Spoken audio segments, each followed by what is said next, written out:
Hello, hello, hello, and welcome to the Let's Podcast Show, the show that is rated R for real and not PG for playing games. I am one of your hosts, the Boss Lady. And I am the D.O.C. making it do what it do. So continue to join us for our weekly conversations about life, culture, and everything else. As we always say, get to know us, get to love us. This episode of the podcast is sponsored by Cigar Junkies as well as CJS Educational Services. Continue to get up with us, continue to buy that merch. And at this time, gonna pause. How you doing? Man, this has been an amazing weekend. I mean, I had a great Saturday, went to an awesome party on Saturday. And then Sunday, we had they had a citywide R&B old school picnic out at the beach. Yes. Cigar Junkies was in the house nice. as a vendor. Because of the weather, we sold out damn near all of our hoodies. So it was a great day. Thank you everyone that supported the hoodies, supported Cigar Junkies. It was a great day. Shout out to everybody that came and supported in person. My girl V, my girl Ray Shay, my sister Denisha, my homeboy JB, Janine. All those folks came out and supported and helped us with the vending. So I appreciate y'all, man. And all the people that supported and got the book. The book came. So as you folks knew, I've been working on the book. And the book is finally finished. And we're going to talk about later. We're going to do a episode just on the book. But here it is. Gangsta and the Gentleman, the realest shit I ever wrote, is out. You can pre-order it on Amazon.com, or you can contact us and we can talk about that as well. Because shipping is cheaper, obviously, when you go through Amazon. Yeah, I know some people are protesting against Amazon. So whatever. If you want the book mailed to you, let me know and we can get it. But yeah, so I'm excited. But I'm excited for the guests we got coming on. So I don't want to delay that. This is our 51st episode. Yes. So thank you folks for riding with us. This is number 51. Season 5. Season 5. This is episode 51. We 50 deep in. I never even thought it would be going this long. I'm gonna keep it real. So it's been a great journey with the boss lady. So this is season 5. So we about to kick it off. We're gonna be bringing more guests. So I'm excited about that. But without further delay, let's do this. Yes. And let us bring our guests in and we're gonna go from there. So here we go. All right, folks. So I haven't done an introduction for you yet. So before we go any further, I am going to just say that I am introducing Mr. Rod, cigar enthusiastic, cigar extraordinaire, dope gentleman. I'm gonna stop right there, and then I'm gonna let you say something. I'm gonna let you introduce your own self and give us a little background of who you are before we get started. Well, Rod is big, bro. You know, I know Rod. Shit, I've known Rod for 25 plus years, easy. He's for folks know y'all know I'm big into cigars, but Rod is the guy. Tim, his good friend Tim, my college roommate, introduced me to cigars. But Rod is the guy that actually educated me on the lifestyle that goes into this thing that we call cigars. And it encompasses everything. Like Rob would always tell you, what you wear, what you eat, what you drink, all of that goes into it. And so, man, I just want to appreciate, I just send a big shout out, give him his flowers right here for introducing me to this lifestyle. So that's my real connection to Big Bro. So he gives a lot of good advice on a lot of things. And without further ado, man, let's give it up for Rod and let him give his introduction. Go ahead. Yes. Get out. First mistake, I appreciate that introduction you gave me. Yeah. That dope. I appreciate that. I like that on you, baby. No doubt. Hey, Jimmy, man, right on. No doubt. The big thing that you mentioned that I focus on is the cigar lifestyle. Yeah. We've known each other back 26 years, but I've been smoking cigars for maybe about 30, almost 35 years. Damn. In that time, I've been involved in the aspect of the industry, from having a cigar shop with a good friend of mine to going to the cigar producing countries like Honduras, even Nicaragua. Yeah. It's more than just, say, when I say cigars are a lifestyle, it's all about appreciating everything that goes into the cigar you like. No doubt. I'm not about turning you on to what I smoke, because what I like, you may not like. Yep. You know, there's people that like flavors. I don't like flavors, but I'm not going to turn it down. I'm not going to talk bad about it because that's what you like. And that's what the lifestyle is. It's embracing everybody that appreciates what goes on into that lifestyle and into that cigar. Yep. So when we sit down, we talk about scotch and whiskey and bourbon. I'm also going to be able to talk about wine. I don't drink wine like that, but I can pair that cigar up with a wine. Yeah. You know, This is the guy that introduced me that's to what the lifestyle is. Yeah. Yep. Yeah. That's what the lifestyle is. And again, you know, we started off with the whiskey. You know, you drink Belvini. You love Belvini. Yep. I did too, but then I went back to Oben. Yep. You put me on that. Yep. And that's just way better. Yep. It's some right on. Oh yeah. Yeah. So I got that from Rod. You know what I'm saying? Anything you recommend will end up on our bar. Exactly. So just FYI. And so what was, I got a question. What was the first, if you remember, what was the first time you smoked? What was the first cigar that you smoked? Oh yeah. College, sophomore year. Oh wow. I got my ass handed to me playing poker. And the dude, I had that little Swisher Sweet, the Walgreens band with the I remember that. You know, I thought I was Big Willie back then. You know, I'm a sophomore in college. I'm 18, 19 years old. I'm thinking I'm doing something.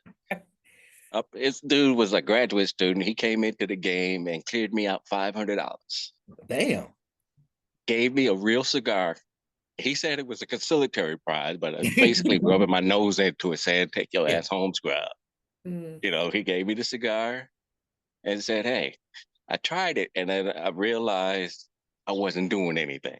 Okay. I was like 500, but that cigar gave me an introduction to what I know now and what I'm experiencing now. Okay. I think it was he said it was a Cuban, that it was a Romeo and Juliet Cuban. Okay. I didn't know anything. I didn't know enough about the cigars to say if it was real or not. Yeah. I just knew that Swisher Sweet, I didn't smoke anymore. So that was the end fact of that you smoking a Swisher Sweet. But I know back then that's what they used to smoke. I know people that used to smoke them like that. Now it's like you cringe. You see somebody just grab a Swisher Sweet and just light it like a cigar. I would cringe if I saw that. But like you said, it's for whatever your palate is. Yeah. You know what? I used to cringe until recently, like maybe past 2 or 3 years. Okay. I used to cringe when people would smoke that. I go back to it because it's like people slice it open, put weed in, and they roll it up and they smoking a blunt. Yeah. That's when I cringed when they did that. I stopped hanging around that group. And I'm going around people now that smoke it. And I'm realizing that they want a flavor. And they're only finding that flavor in that particular cigar that they're smoking. Okay. That's true. That's true. So I'm not cringing anymore because you're still enjoying a cigar and it's what you like. True. But if I see you slice it, putting something else in it, then you got to go.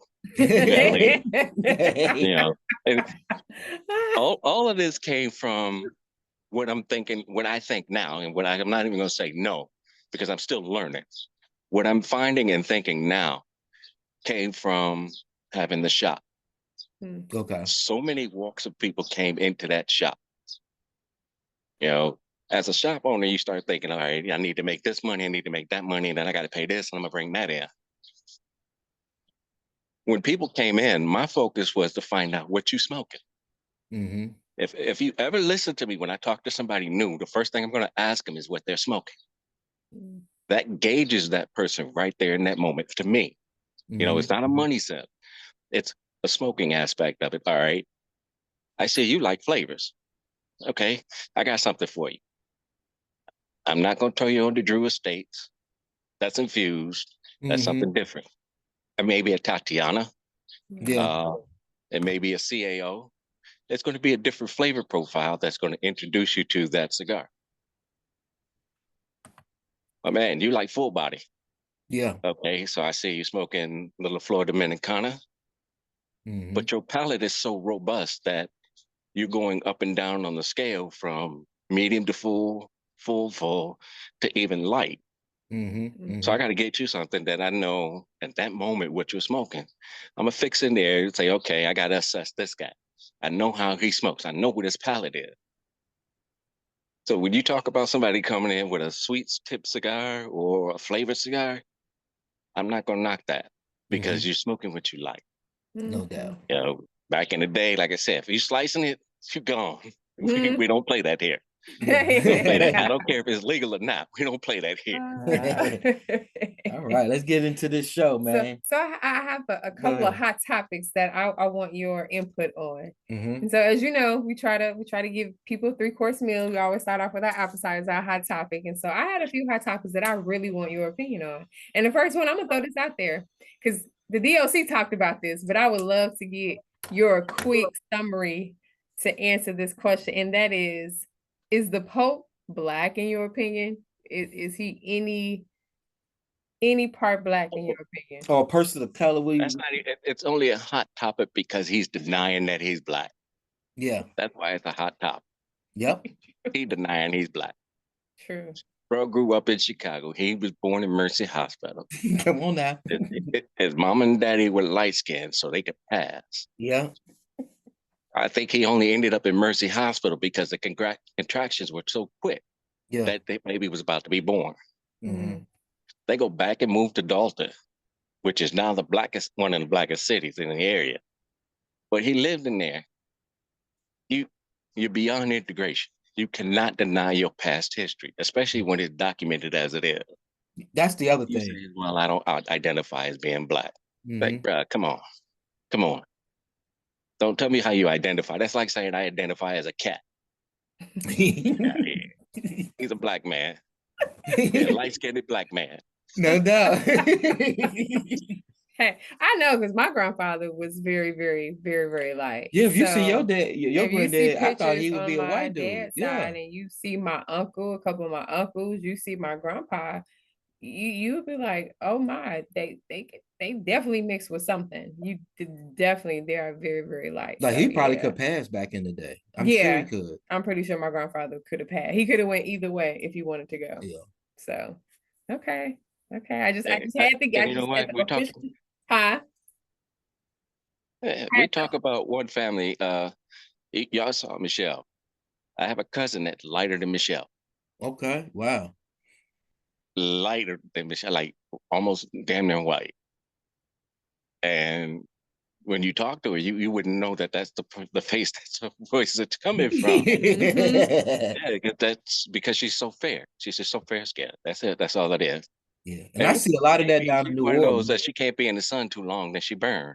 Oh yeah, I kind of have that problem sometimes too. I get sunburned way quicker than I would like to get. I ain't gonna even lie. All right, next hot topic. So this has been going on forever since you've been watching sports, but lately it has kind of came back up, like NFL players, NBA players catching heat for dating white women, marrying white women, and there was one particular comment that Paul Pierce had made, and he was just pretty much saying like, Black women ain't really what it to be, get you a white girl kind of. So what is your opinion on athletes that are Black and then they go and date white women and stuff like that? Well, what you got to say what Paul Pierce said? Well, because he said that Black women are combative, they're confrontational. He said that they're unapologetic. They're argumentative.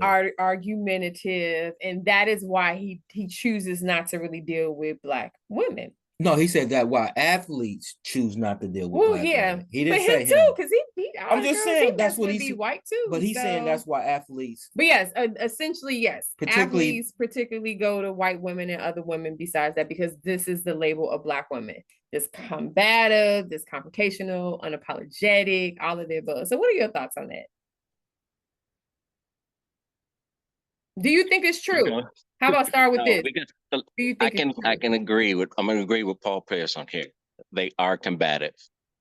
Very, very combative. I mean, it's like y'all ready to go to war over some trivial, trifling ass shit. Say it again, baby. Say it again, bro. Wait, what are we doing right now? I'm just you know what, Rod? I'm gonna cut you off. Why are you ready to? I'm about to cut you off right now. See, you're not gonna get me on your side on this one. Why y'all ready to fight? What are you going to war for? You know what? I don't even think it's a ready to fight. I just think that I know for me, sometimes I may not even realize that I'm that intense with something. I'm just being honest. Sometimes I just don't realize that my emotion or my look is conveying intensity like that. Your name is the boss lady. That implies intensity. Sometimes I'm just caught in the moment. Sometimes it just happens that way. She caught in the moment. That's all the time. Again, I don't think that I'm always combative. See, I think part of the thing is that I don't even know if there's even a spectrum of what combative looks like or what that is. Spectrum. I'm saying a spectrum because you could be like very like on the least end of combative, and then you could just always be combative. I don't think I'm on the strong end of combative. But yeah, I talk shit. That's just me. Okay, so far you're providing an answer, but haven't answered the question I asked. What are you fighting about? You basically what I'm getting out of this is that you're using past experience to justify your current fight. Is that what you're saying? I can't speak for all past experience to justify you ready to fight right now. No, generally it's my present experience. It's what I'm going through. I don't know, man. Okay, so what present experience? If it's a present experience, then you need to get out of that experience. You won't be so combative because you bring in baggage. You're bringing baggage. Yeah. Sure. You know, my son's out there dating. He's a young man, about 24. And that's the one thing he said, because he dates outside. He dates all type of women. And no, he does. Like he said, he does, but he tells me that the reason why he ain't with them because they be always want to argue. I'm gonna tell you, when I had a male, remember I had the male mentoring group. Lord. This is the truth. I had like 25 guys in this group, and we would meet on a bi-weekly basis. They were between the ages of 14 to 18. And we were doing the autobiography of Malcolm X. That was like the text that we were doing, like a book club. And we got to the chapter, of course, Malcolm X dates the white women. So in the course of our discussion, we talked about interracial dating. So we polled and asked how many of the guys they currently were dating, how many of them were dating outside their race or date black. Only 5 of them dated a black girl at the high school that they attended. Only 5. And I asked them why. And remember, and all the guys in my group, every last one of them is going to college. Yeah. And so that's just like, damn. So they don't see their future with black. And they said the main reason is because they always want to fucking argue and fight. Like, and then they want to publicly do this shit. And and they just like the other girls, the Latino girls, the white girls. No, hold on. They're not doing that. Please do not exempt all other races. I'm not saying that, but I'm just saying all women are combative just by nature. I'm being to a certain extent. I think everybody is combative, male or female. Everybody can be combative. I think everybody is combative to a certain extent. I don't know, but I don't think. My only thing is that yes, I do agree. Black women can come off as being combative. They are ready for war. They're ready to prove something. Some women are very ready to prove something, prove that they are strong. But why is it that like you just said for the most trivial thing? Somebody. Say that again, Rod. Why do you feel that you have to prove that to anybody? Because that's my other thing. I know they agree with me in this. We don't have anything to prove. We are being ourselves. We are conditioned that way to not appear to be weak, to not appear to be feeble. I think that part of being a Black woman is being a strong Black woman. I think that that adjective strong has always been thrown in the mix when it comes to describing what a Black woman should be. And so I know for me, I am going to be that way because yes, I am a strong Black woman and that's what I'm supposed to exhibit. That's the way that is the way that you have almost been conditioned to a certain extent. Extreme feminism. I wouldn't say extreme feminism. I think for some, you have to think about it this way. Some women may not have certain situations where they can even be allowed to not be combative or not be strong. They have to be strong for their situation. I'm not saying all women like that, but some women are like that because of that. But I do agree. At the end of the day, I agree. Yes, Black women can come off as being more combative. So I'll agree with you. I'll agree with you when you say that we have to be strong, but y'all don't have to flex every damn time. Say it again. That's different. I don't know why. Like you every said, damn time. keep always flexing on the most trivial things. I don't know why the need to flex is there. I don't. Again, I don't know if the whole strong thing funnels into you trying to prove a point. I know for me, I'm always just like, I can do it. I can do it all. Let me prove that I can do it. Let me do it all. I've always been like, just kind of let me do it all type person. Even though you got a partner that's there with you, step and willing, you still take on that. That doesn't make sense. I didn't say it made sense. I just said that I never said that it made sense. And sometimes, and I will admit, because sometimes he has to remind me, like, I could have done that, or all you have to do is just ask me to do that. And I'll be like, well, I figured if I can do it myself, just do it myself. And again, being you get custom, you just get kind of programmed to just be that way. Not saying it's the right way to be. I think we should be a little bit more submissive when it comes to some things, or just listening and following and things of that nature, and being able to compliment the man versus compete with the man. And I think sometimes women don't know the difference between the two. Again, like I said, sometimes I don't realize that I am that intense until I'm told that I'm that intense. Like sometimes I'm just thinking I'm just freely doing what I'm doing, not that intense at all. Let me ask you this. When you're told that you've been intense, do you take offense to it? It depends. Are you offended? Yes, he does. Let me answer. Why would you be? No, someone is telling you how your reaction or your behavior is making them feel. So if you're intense and they feel a certain way about that intensity, and they're telling you, and then you end up getting offended, why are we still talking? You won't even take something from me telling you that your intensity is off-putting. Well, hell, I don't think you're gonna be able to date no. And I'm not saying that it's off-putting in a bad way. It just comes off in a certain way where I'm like, oh wait, where's this coming from? Okay, so this kind of goes into my next question, because based on what you just said, you're gonna exclude a lot of women from your dating pool, because there are a lot of women who are going to take offense if you try to critique or say that they are being combative, confrontational. Now, I do want to pause for a hot second. What do y'all mean when y'all say confrontational?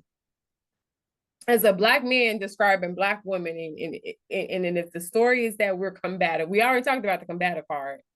But what is confrontational? What do y'all consider confrontational? When y'all say that, or when it's said that a Black woman is confrontational, what the hell does that mean? In very layman terms, what does that mean? I mean, an example, you know what? I always used to use this, that your grandmother did this at the very beginning of our relationship. This was like almost 25 years ago. And she came to visit you. I'm about to tell you the story. And I always remember I was getting ready to go somewhere and I was leaving. I said, yeah, I'm going here, blah, blah, blah, blah, blah. And I'll be back at this time. And then you said, so why you going over there? What you doing? What time you gonna be? And your grandmama checked you. She says, hold on, what are you doing?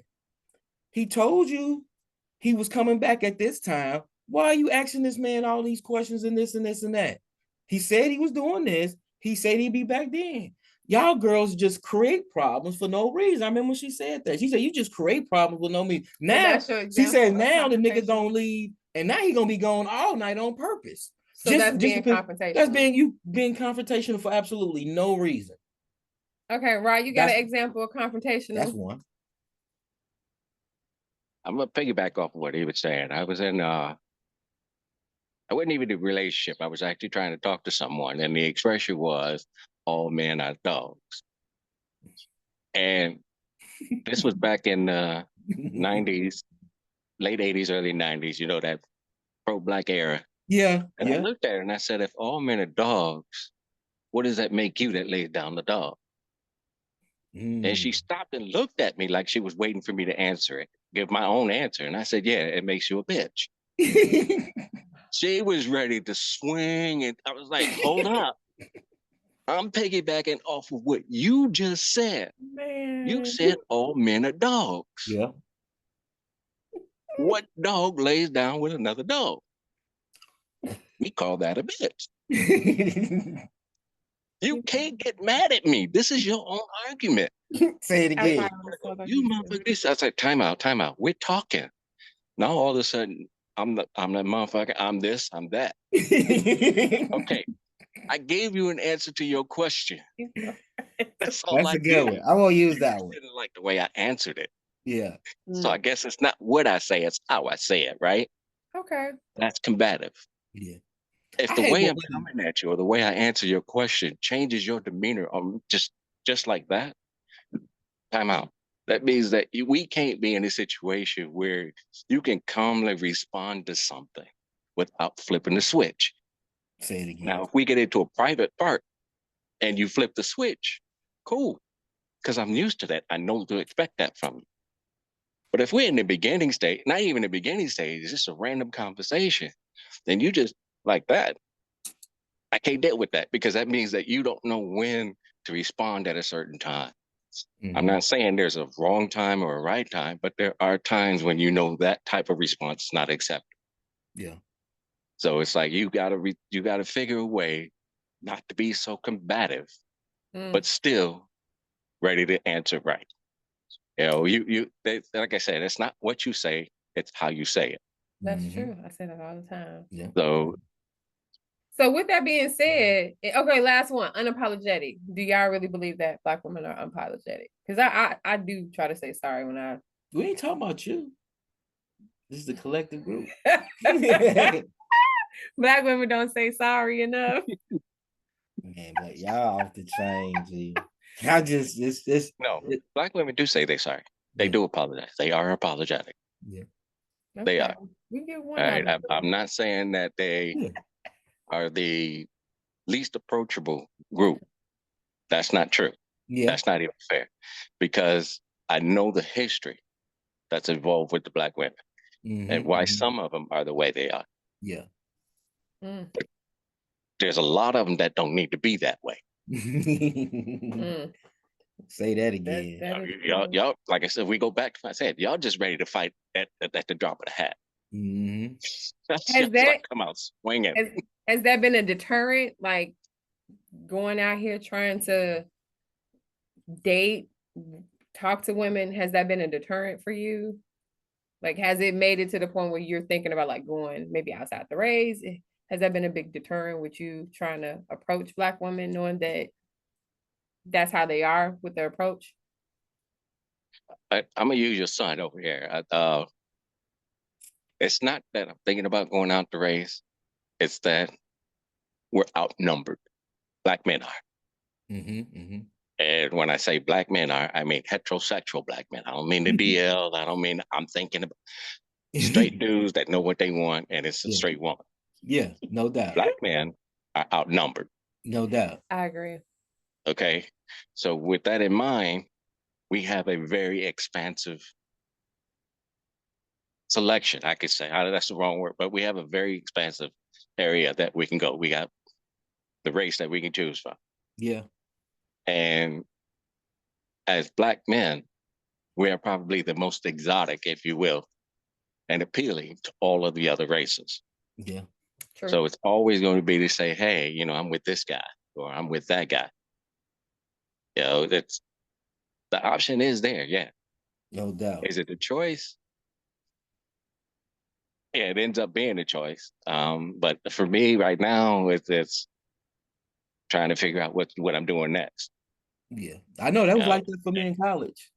I realized that quick that Black guys had it good on a college campus. You could literally, like you said, the whole playing field. And I know I took advantage of it.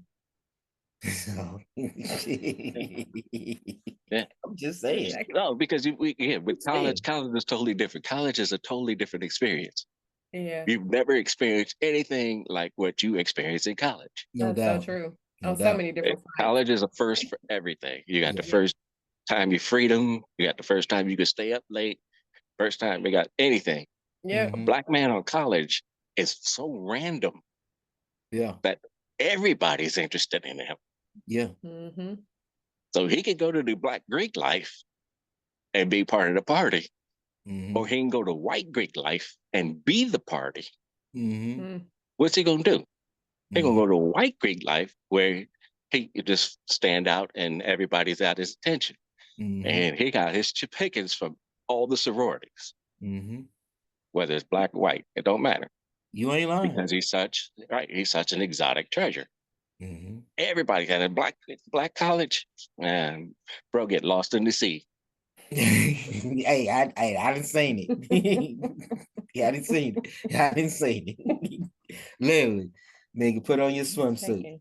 Yep. Lord. So you're an empty nester now, right? Technically.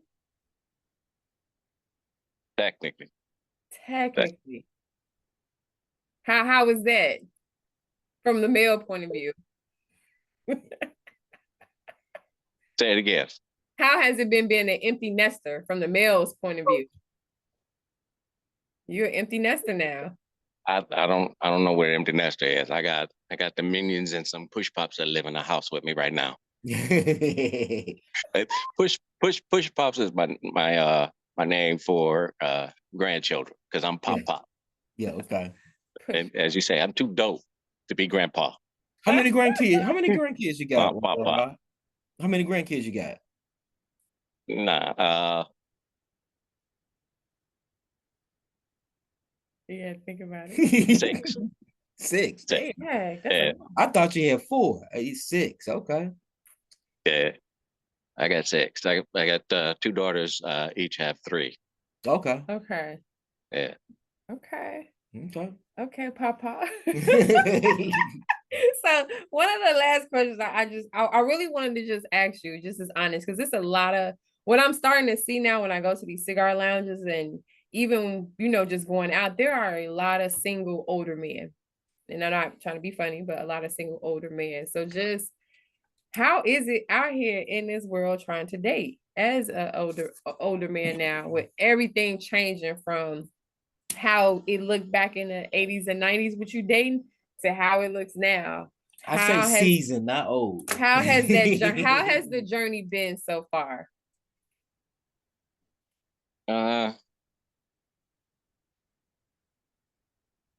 It's a journey of like-minded individuals, if you will, people that smoke cigar. It wouldn't matter if you're single or married, because the industry is poorly represented by women.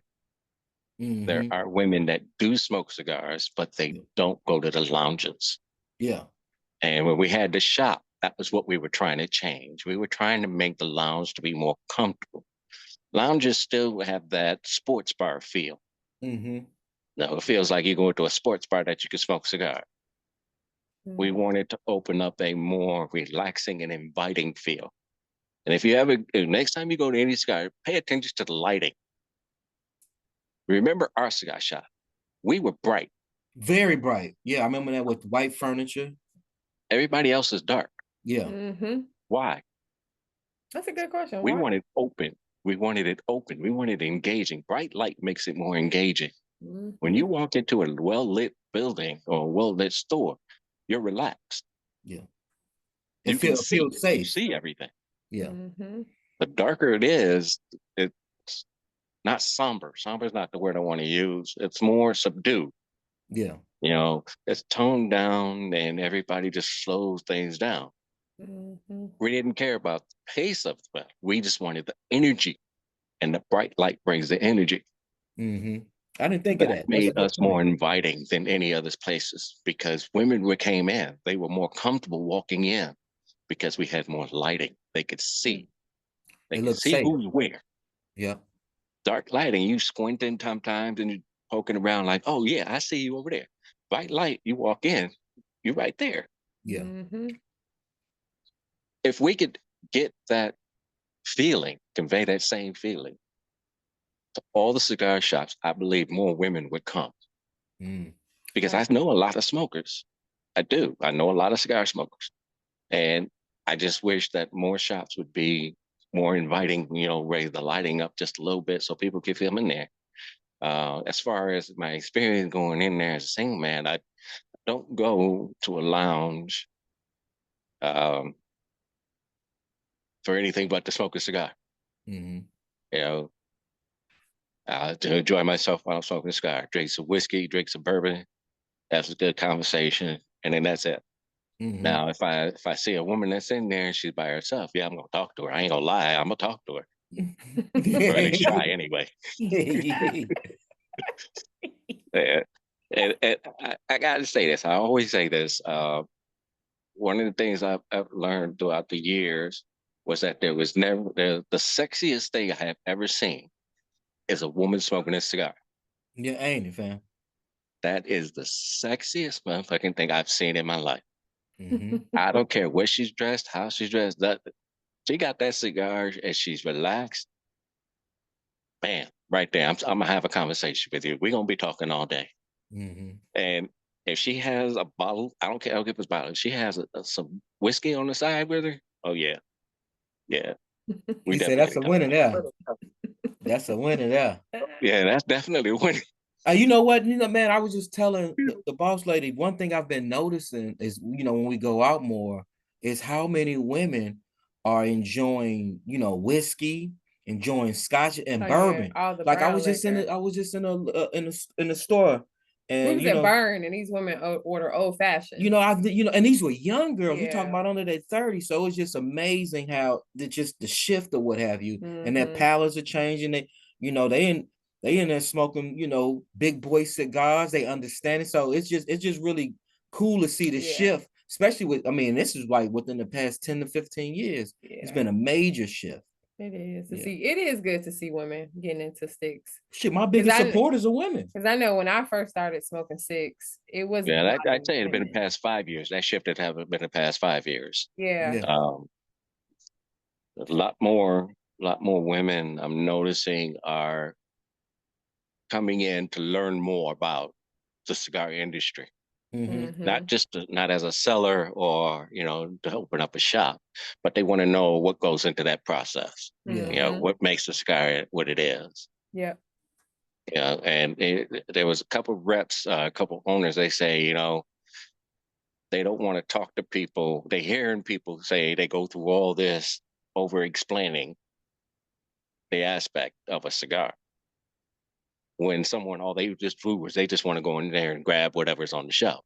Mm-hmm. Mm-hmm. Okay, I get that, but I'm going back to the shop. That takes away from the lifestyle. That takes away from what you should be doing, or not doing, but what you should be enjoying as a cigar smoker. You should know why you like that cigar. Yeah. You should know more about its good flavor. You should be able to tell me something about it. I'm not testing you, but no. And again, back to your question, and there's an older gentleman going into a lounge. I'm just going there to have a good time and have a good smoke. As a matter of fact, yesterday there it was a small group that came in a shop, and was one of them. I got up, and then her boyfriend walked in, and I turned around. Smooth pivot. I was like, right on, man. Turned around. He said, I was about to get her. So let me ask you this: what is in the future for Rye? What does Rye have planned for the future?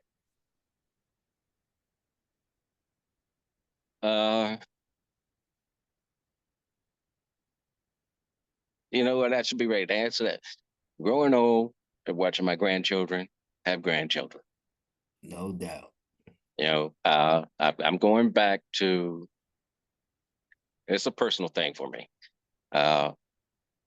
55 years old, and half the people that I went to school with are now in the grave. Yeah. I reflect on that as being that my generation has not lived to see the fruits of their labor. Yeah. As parents, those are your children. Your legacy will be your grandchildren. Yeah. Because your legacy continues through your children. Yeah. Mm-hmm. Your children will be giving and extending the legacy of what they are through you. Mm-hmm. And that's what I want to see. My uncle lived to be 96. Damn. Wow, that's great. I have some other family members that lived almost to be 100, and they have great grandchildren that remember them. That's what I want for my future. Yeah, I love it. As far as today, right now, I'm finished with this. I'm gonna start this one. That's what I'm talking about. The game is on tonight. No, there's a baseball game that's now.